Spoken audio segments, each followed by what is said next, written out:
أعوذ بالله من الشیطان الرجیم بسم الله الرحمن الرحیم السلام علیکم ورحمت الله وبرکاته ملګریو زه بیا ستاسو سره مخاطب شوم د خپل یوټیوب پاڼې نه فاضل اکمل افیشل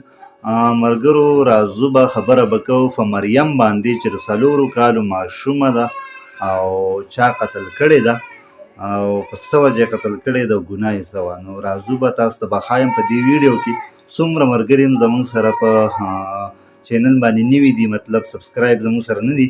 نو هغوی ته زما دغه شان معمولي ریکویسټ ورکوټه شان ریکویسټ چې تاسو زموږ چینل سبسکرایب کړئ د ګنټۍ نشان هم ورسره ووهئ او د مریم خبره کوو نو مریم چې کومه در 4 کالو ماشوم او دوی خپل پلار رالېږېدلی قتل کړې ده ډېره په بېدردۍ سره په خپل لاس یې حلاله کړې ده اوس دغه پلار رالږي او هدیرې ته راځي او جاړي دغه قبر ته نو په دې قصه موږ پوه نه شو چې دا څه ګیم دی څه طریقه روانه ده نو دغه اعلی چارواکو ته زما ریکویسټ ټایفل ده چې تاسو راوځئ او د دې کوم قتل چې شوی د دې مخنیوی وکړئ د دې خلاف یو کاروایي وکړئ چېرته مې ښه د باد اوسئ بریالي اوسئ انشاءالله روی به ستاسو سره ټایم په ټایم اپډیټ شیر کوو السلام علیکم ورحمت الله وبرکاتو